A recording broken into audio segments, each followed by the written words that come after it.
How's everyone doing tonight? Good. First and foremost, I want to say thanks to everyone who came out tonight. Thanks to everyone at the Pratt Library. Thanks to one of my best friends, Makia Hughley, for helping curate this whole thing. And can we give it up for the band one more time? Can we give them a round of applause? And can we even give a bigger round of applause for these fearless students that are going to perform here tonight for us? Come on. Because I know when I was their age, I didn't have any of this in me. I didn't want to speak in church. I didn't want to speak in the classroom. I didn't want to. So for them to be able to write something, that means something to them and perform in front of a group of strangers, in front of their loved ones, in front of their peers, says a lot. And it also just says a lot about the trajectory of their life that's ahead of them.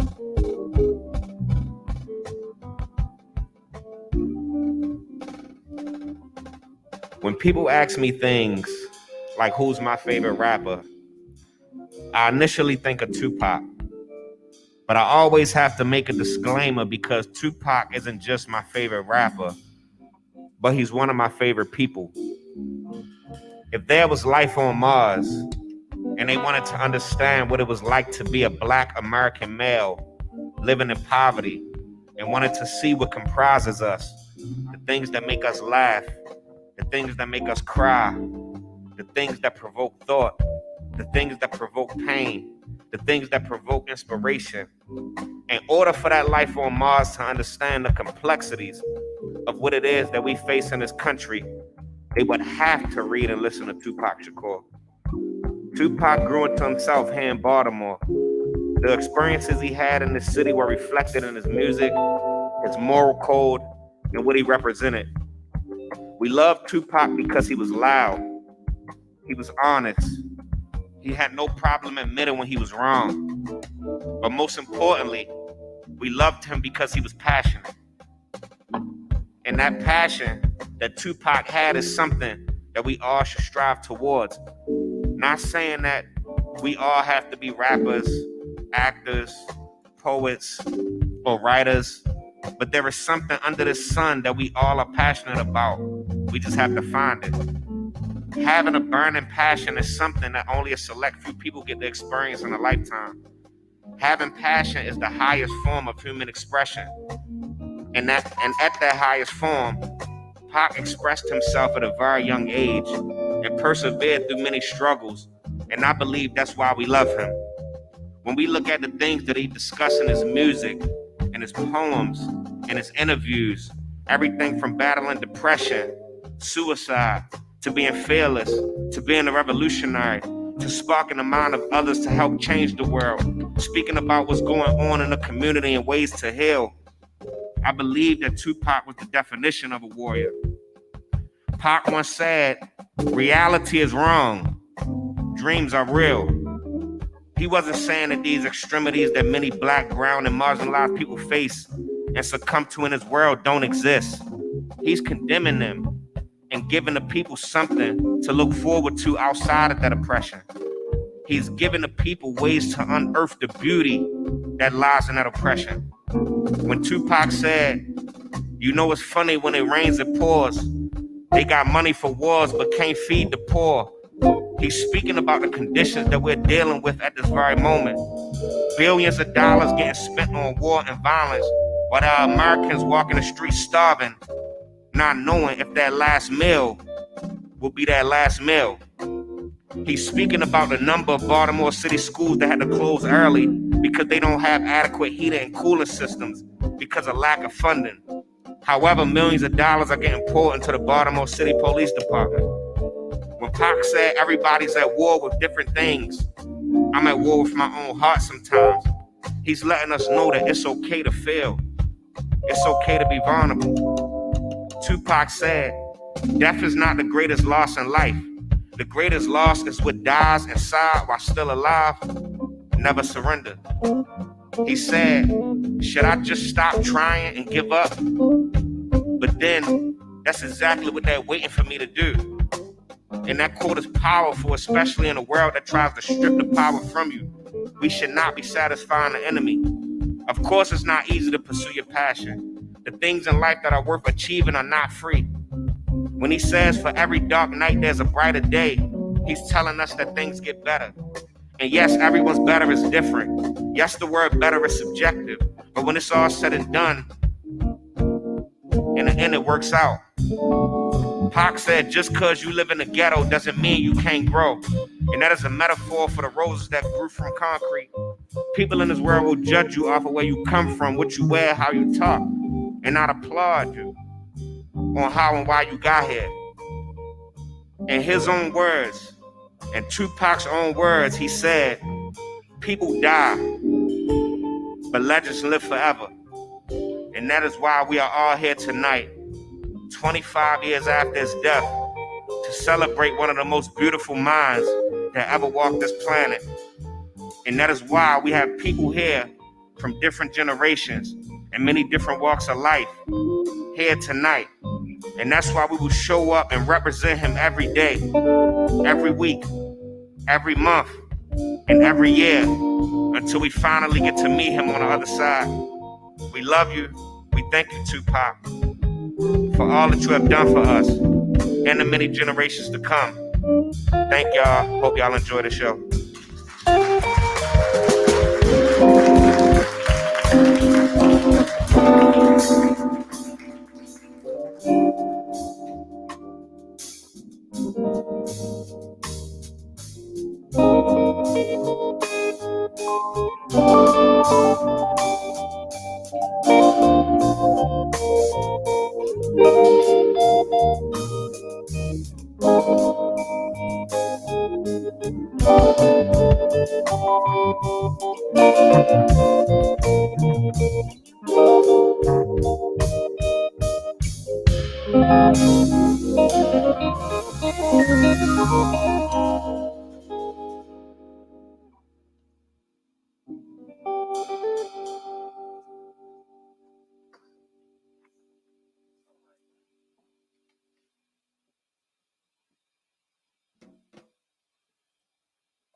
the roads that were from concrete, and just express their love and gratitude and just appreciation for the gifts and the talents that you brought to our community.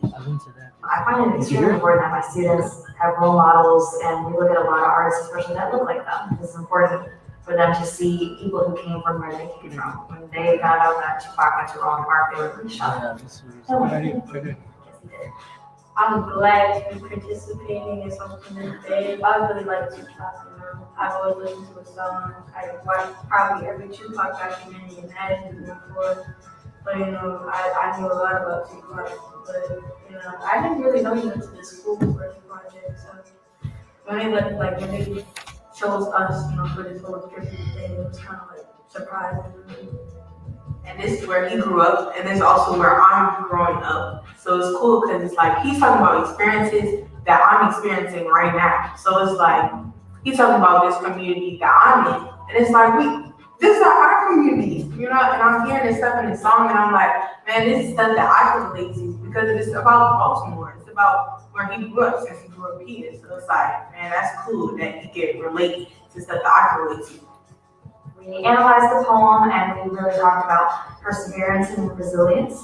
And students reflected on different times where they have had to overcome adversity or challenges that they know they're going to have to overcome. You wouldn't expect a rose to pop from concrete. It went through the dirt. It went through the cement. It went through all of that, and then now it's beautiful. It's a beautiful rose. When I'm personally struggling with what my personal insecurities are, that's all my dirt. That's all my struggles. That's all my concrete and cement. Okay. And so I'm like, well, now I'm growing. I heard Tupac songs and I was like, wait, it's like a bigger meaning to this. So that inspired me to write about my mom, what she means to me. It's really, really awesome to let students know that you can be creative, you can be expressive, and it doesn't matter what students are doing around you or what your peers are doing, but what you have as a gift and your voice is a gift. I think it gave me some courage to be able to just sit down and put my feelings onto a piece of paper. I feel really lucky. I've learned a lot, and I get a chance to really share some of my artwork, so it makes me feel happy and excited. Yes, this has inspired me pretty much to, put my work out there. Even my own teacher was saying that he was like, if I've seen your work, you need to do this, after doing this whole process, I think I'm starting, kind of like it a lot. Children need not just role models who are older and have more experience, but they need people who look like them. They need people who've experienced things like that. Once a student finds that person who is going to be there for them and know them and know their struggles and know what they've been through, there's a connection that can't be broken, and then there's a way that person cultivates what they can be and what they can do. And reading the poem, I was thinking about how, going through being a teacher in Baltimore City is not very easy. There's a lot of concrete that holds us down, especially when we want to serve our students in the best way possible. So after that, when I read the poem, it really made me reflect on making sure that I tell all my students how much I love them, especially the line at the end, long live the rose that grew, even though no one ever cared. I want to make sure my students know that I care about them at all times.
Is this on? Okay.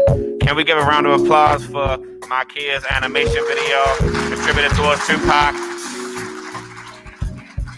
And also that behind the scenes footage, that was beautiful. You know, it was great being a part of that. Again, sometimes I'm not even gonna front. I be feeling jealous of the younger generation. Like, man, y'all are like, you know how sometimes when you wake up in the morning and you can get caught up too much on Twitter or what's going on in the world or watching the news, or every time you turn on the news, there's always a city in a crisis. I swear that these kids make me feel like we gonna be okay. You know what I mean? They make me feel like, you know, we gonna be all right. We got kids that are this young and this brilliant, that are going to be filling these positions, and they're going to be the new Tupacs of the world, and they're going to be the new thinkers and creators of the world. I'll be feeling okay. So I'm pretty sure everybody in here has heard Tupac's poem, Dear Mama. And in his poem, you know, he says, and even as a crack fiend, mama, you always was a black queen, mama, right? And I have this quote in my poem titled, I Will Tell Them, and I say that I know the thought of judgment day may seem scary, but your years of sin will not exempt you from kicking back on heaven's resort. I will tell them, Asada Shakur said it best, I believe that a lost ship steered by tired seasick sailors can still be guided home to port. And I believe that represents what Tupac intended in his Dear Mama song. It's to show us that we all have rough patches in our lives, and we shouldn't be confined to those rough patches, because people do persevere and people do change. This next series of poems that will be recited by the students of Roland Park are inspired by Tupac's Dear Mama. And please, I need everyone to give a huge round of applause for the first performer, Sydney. Let's give it up for her.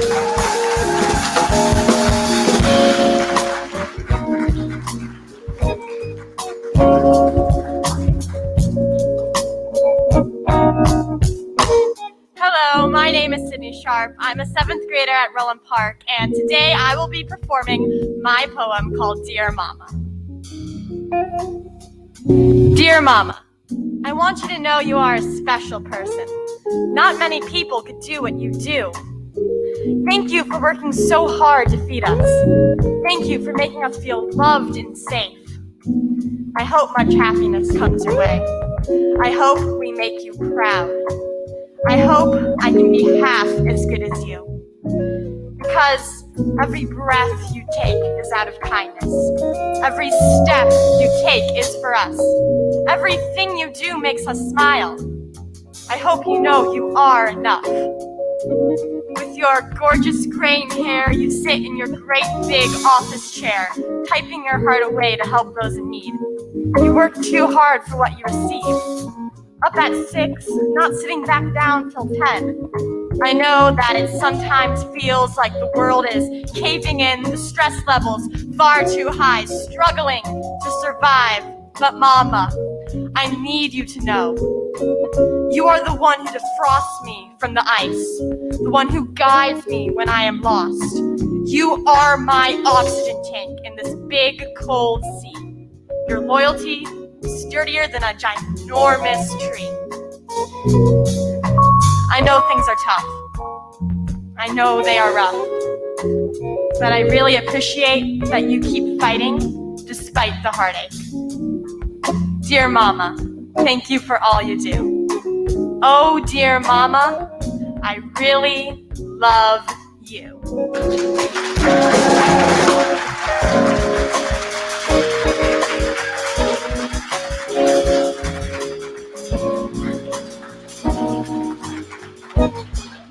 Beautiful, beautiful, beautiful, beautiful, beautiful.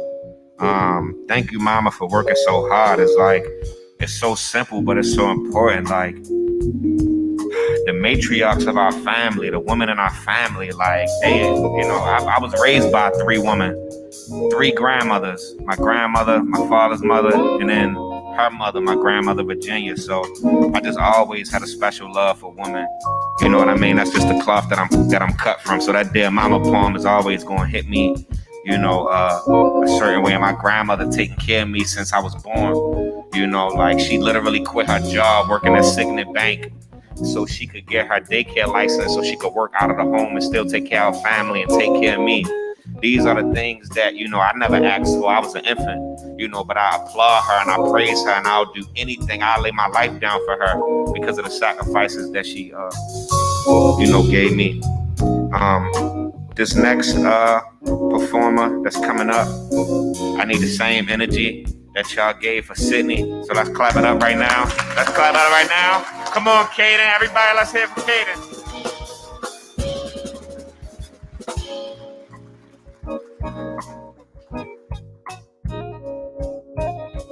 Hello, my name is Kaden Higgs. I am an 8th grader at Roland Park, and this is my poem titled Mama's Soul.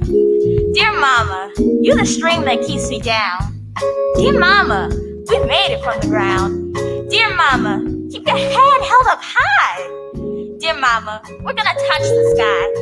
Dear Mama, you'll always be known as my one and only home, the protector of the soul. We ain't never growing old.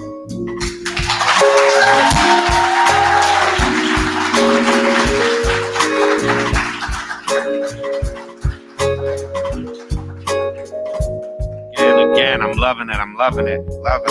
Y'all killing it. Again, I'm jealous of y'all. Like, in my next lifetime, I hope that I'm as young as y'all and as talented and as fearless as y'all. So we're gonna keep the show rolling. Again, y'all, I know y'all hands don't get tired. We all young. I see the oldest person they have, I guess, has gotta be like 31. So we're gonna make it work. So I need y'all to put them hands together. The next performer that we have coming up is York, y'all. Give it up for York.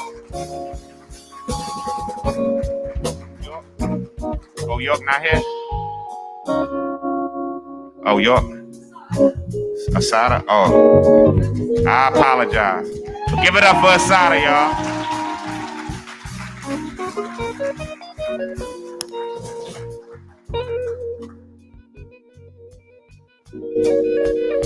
Hi, my name is Asada. I'm in 8th grade, and I'm going to be singing a song that I made called The Rose.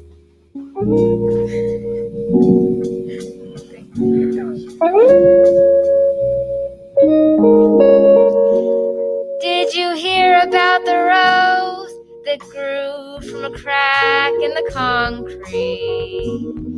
Everybody thought it was impossible, but the rose wasn't going to taste defeat. And so it began to grow, it began to rise, and everybody started opening their eyes, proving that nature's law was wrong.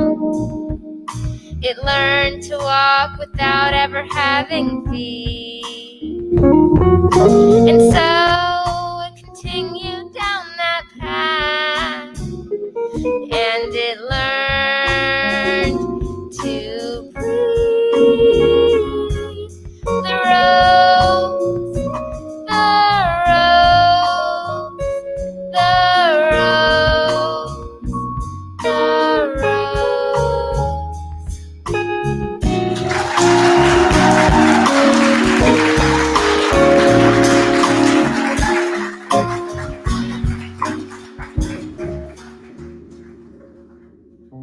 So Asada was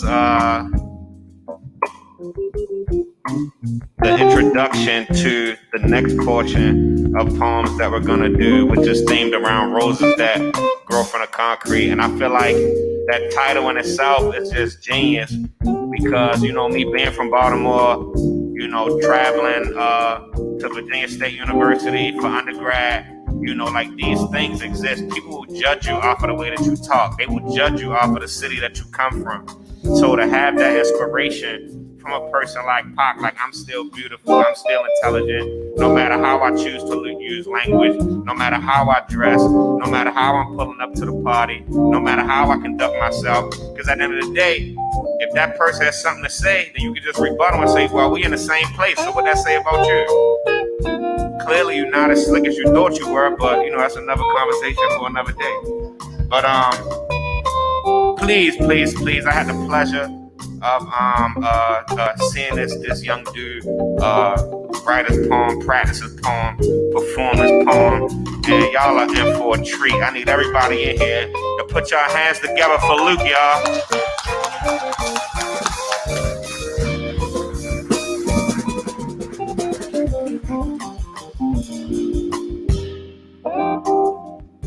Hello, my name is is Luke Crawford, and I'm in 8th grade.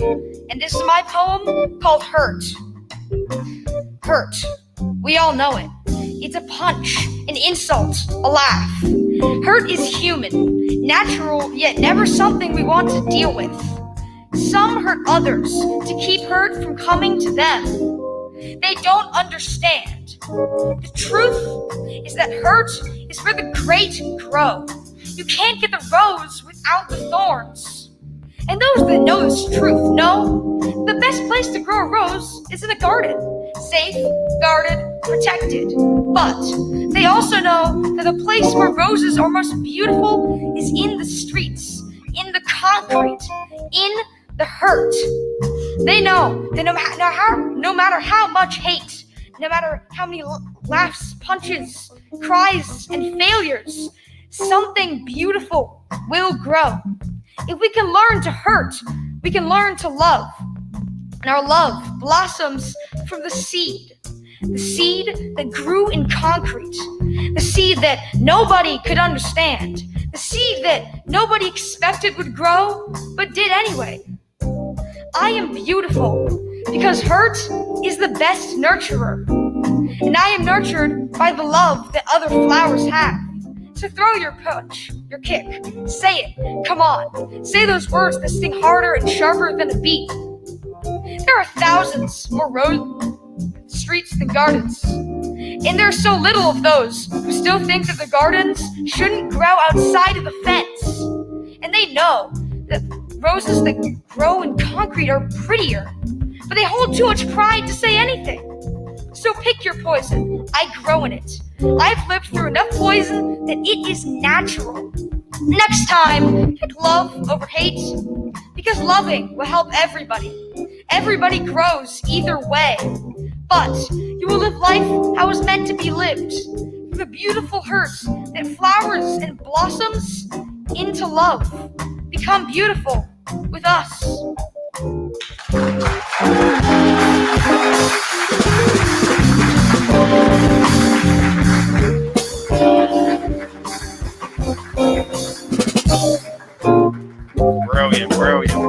Brilliant. By a show of hands, who can remember a poem that long? Y'all probably don't remember what y'all ate for dinner last night. Alright, so the next person that's gonna come up here and perform, again, we're gonna keep that energy up for the whole show. We coming towards the end of it. So come on, round them back up. Everybody show love for Hannah, y'all.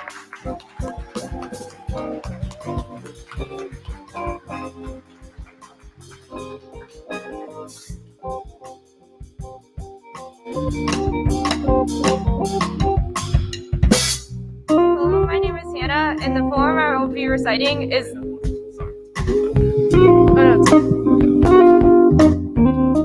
Hello, my name is Hannah, and the poem I'll be reciting is The Weed That Grew from Concrete. Have you heard of the weed that grew from concrete, and the beautiful flowers that arose from cracks in the street? No one quite noticed when it was just a seed, and unless you choose to see pretty flowers, it's just an ugly weed. Watching the seed grow made a handful glad. Some tried to stop it, its growth made them mad. Judgment is the only difference between a flower and a weed. It's all in the eyes of the beholder and what they choose to perceive.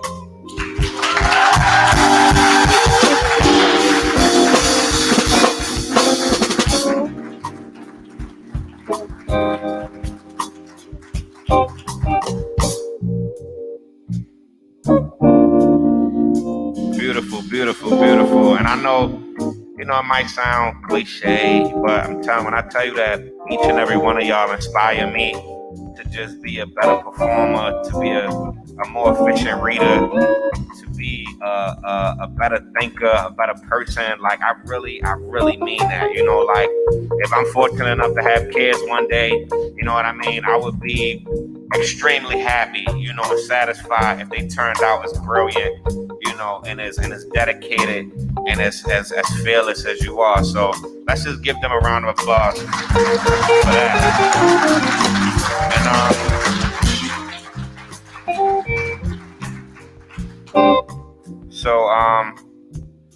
I'm a poet. And I can honestly say that I've been listening to Tupac since I was a kid. I was born in 93. Pac died in 96. I don't really remember too much of him dying, but I know that when I was around like 6 years old, 7 years old, a lot of people in my neighborhood where, had the speakers on their front, porch, or I'm walking down Milton Avenue or going to Northeast Mark with my grandmother, and people will be blasting Tupac. And, I just, even though I didn't understand his lyrics that young, I was just enthused by how explosive he was. How he always had his shirt off. And he the reason that if you look back at any of my MySpace pictures or old Facebook pictures, like one thing about my grandmother used to get on me because I never wanted to have a shirt on. That was influenced by Pac. And when I got to college and I started reading, I always thought that I hated reading, right?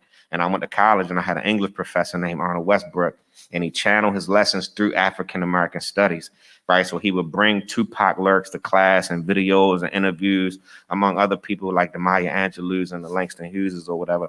And I found myself falling in love with reading. And I realized that, I never hated reading. I just hated when my teachers in the past was forcing me to read, right? And then, long story short, I started writing, poems. And, being a young Black male from Baltimore, I know for me growing up, it wasn't any room to express, my honest emotions, right? And, they were stifled by society's expectations of what a young Black male was supposed to be, growing up in a world where you don't feel comfortable getting into your feelings, even with the people that you love, so God forbid you get into your feelings on a public platform, and Tupac, for me, Tupac made it okay to feel.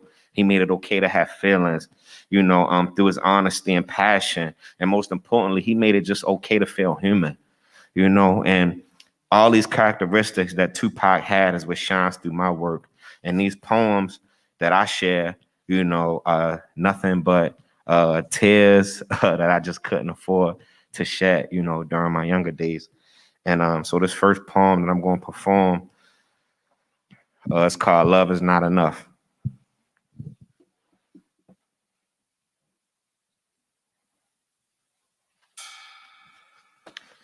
You see,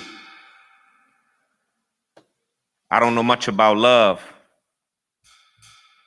but I know that in some cases, love is not enough. Love will have you chasing waterfalls and deserts. Love will have you flipping through the pages of an empty book looking for its definition. Love doesn't always equal loyalty. I understand why Kendrick said, keep it 100. I'd rather you trust me than to love me. Because what is love if the trust ain't there? Who cares about being locked in a room with him if there's always a fuss in there? Love will have you. Love will hold you. Love will choke you to turn around and attempt CPR without a certification. Love is an ice pick, it will poke you. Love is a pistol, it will smoke you. Love ain't always sweet like Smuckers, but it'll jam you up, that joint will toast you. Oh, you think you got jokes? Man, love will roast you. Love will pack you up. Love will have you driving 75 miles an hour to your mother at 2 a.m. in the rain with tears dripping down your chin, cognac on your breath, phone glued to your ear, red Solo cup in your right hand while you gripping the steering wheel with your left, and mommy is on the other end asking repeatedly, baby, are you okay? And you can't respond because your cries are a monsoon, choking on a mixture of tears and spit, stuck in a three-way love affair. Do you take the bottle to the neck, crash the whip, or slit your wrist? Your family arrive at your peephole, they don't understand. Your family arrive at your peephole, they don't understand that your doorbell is only broken because your heart is. You landed the leading role, it got shaky on set, now you don't even know what your part is. Mine missing, you don't even know what smart is. Your friends trying to get through your line, but you press ignore. Cause if you tell them why you in your feelings, they gonna judge you as if they never been in love before, as if they were never bugged before, as if they ain't human, as if they ain't never been bugged before. Love will leave you broken, screaming Alexa, play Death Around the Corner by Tupac Shakur. Alexa, play Madonna, Love Don't Live Here Anymore. Alexa, play DMX Slipping Cause I'm Falling and I Can't Get Up. Alexa, play a Baltimore Love Thing by 50 Cent. I'd rather use than to be here stuck on stupid. Alexa, please play Cupid by Sam Cooke. Love was born a bullet, I'm hitting shock trauma, I'm shook. Alexa, it seems like you the only God I know who answers me on demand. Alexa, why love ain't got no do right? I've been fighting all my life, but what happens when your knuckles used to rearrange jaw lines? Now your bones crack when you whisper. Alexa, I just want my Cinderella and glass slipper. Why is love the game of the century? I ain't no Bobby Fischer. My chest panel lies a lonely king and a fraudulent bishop passing for a queen. Love is Rikers Island of Bing. I'm trapped, my songs I sing. A hummingbird in the trenches, but I can't locate my wings. Around here, flying be non-existent. Listen, love will have you. Love will hold you hostage. Love is 3-6 Mafia. They're about to find your body. Baritone from the depth of a mosh pit. Your angel on your right shoulder saying try something different as you begin to smoke your life away. Love is not a 5-star stay. Love is not an all expenses paid vacay. Love is not attention. Last night they in your face, look around, they gone today. Love had my granny putting a lien on her house to bail my mother out of jail. Love ain't fresh like granny's cookies made from scratch. You see at times love be stale. Love will have you away from home. It's deep. And when I think about it, I ain't seen my granny in weeks. Love got you running the streets. Crust living on the cracks of your mouth. Love got you scratching your neck. You see, love is the leading cause of death. But it's hard to find a solution when you admire the problem. It's hard to seek justice when your brother is the dude who shot him. Love deposits souls, demand people for profit. Real love only exists in music, movies, books, and lockets. Love made me want to sell my soul. Use the proceeds to pay the unwitnessed scenes that I've seen. Love is a bad day. Rent due ain't nothing but lint balls in your jeans. Love is a deferred dream. Love stinks like rotten meat. Love sags like a heavy load. Love explodes. Love don't be sticking to the G code. You see, love will have you. Love will hold you. Love will smile in your face with a mouth full of pearly whites. But always keep one eye open, cause love be switching up. She looked me in my eyes and said, love is all we got. And I said, don't hold your breath, baby, because love is not enough. Thank y'all.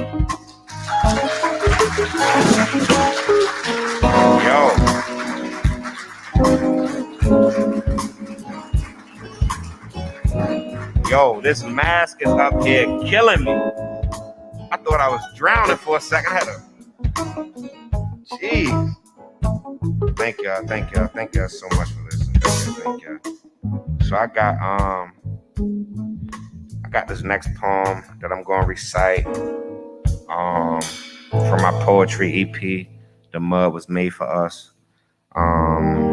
This poem is titled No Return.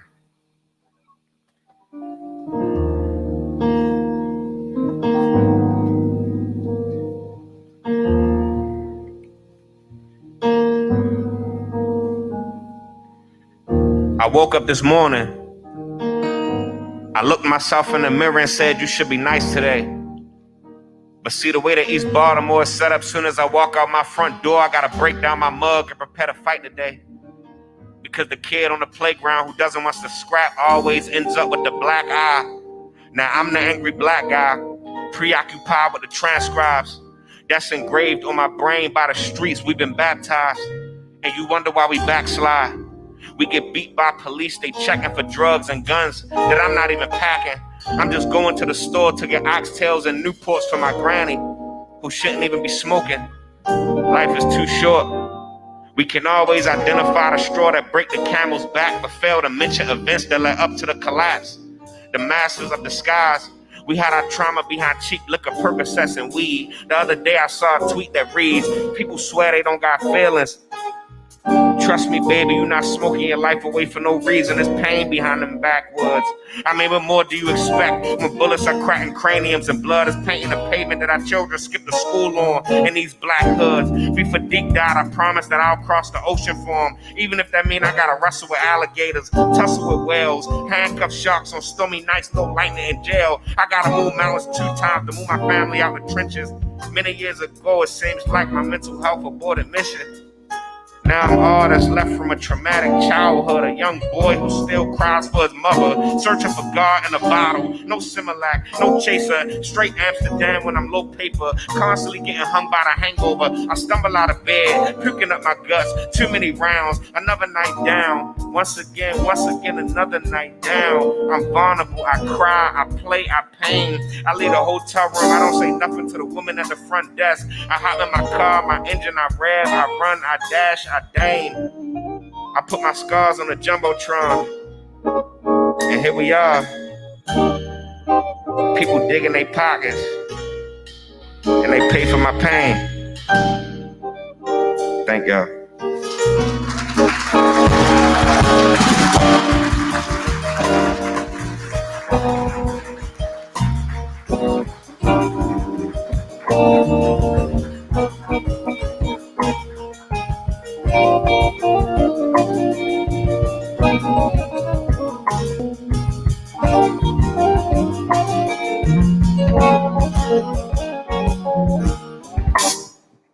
Good evening, everybody. We hope that you enjoyed everything that was on display on tonight. On behalf of the Enoch Pratt Free Library, I am Latricia Milton. I'm the Young Adult Services Coordinator. And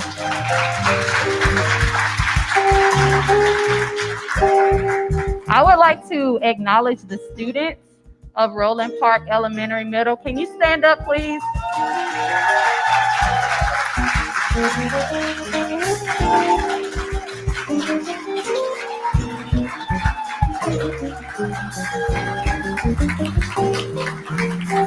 I just want to say that this is a small representation of, I think it was 14 students. Is that right, Ms. Briscoe?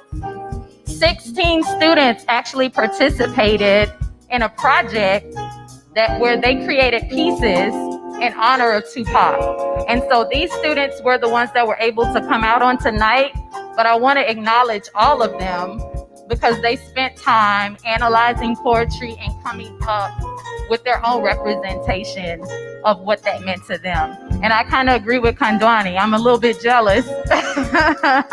I didn't figure out most of this until I was older. And so I'm excited to see what happens with these young people because they're already brilliant, so they can only go up from here. I also want to acknowledge Micaiah Hughley, Kandwani Fidel, the band. I want to acknowledge Miss Briscoe of Roland Park Elementary Middle. I believe the principal is here as well. They really did a great job in making sure that the students gave us a great representation on tonight. I do want to let everybody know before I officially close out, the Enoch Pratt Free Library has an original unpublished piece by Tupac Shakur.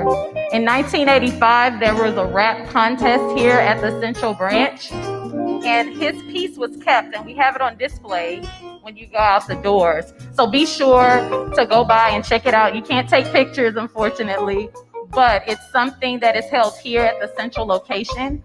We also have, is the art teacher from Roland Park? Yes. The art teacher from Roland Park Elementary Middle brought pieces that students created themselves that's also on display outside. So be sure to check those out. And of course, there's a number of great programs that we have here at the library coming up. Be sure to check them out on our website, prattlibrary.org. And finally, thank you all for showing up on tonight. This was also live streamed to Facebook and YouTube, so thank you to our online audience as well. We hope that you have a great evening, and we hope to see you again at other library programs that we have planned for the future. Good night.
pictures. But a quick announcement, the library does close at 7 p.m. We don't have a lot of time, so I'm gonna get out of the way, let you take your pictures, but we do have to move expeditiously.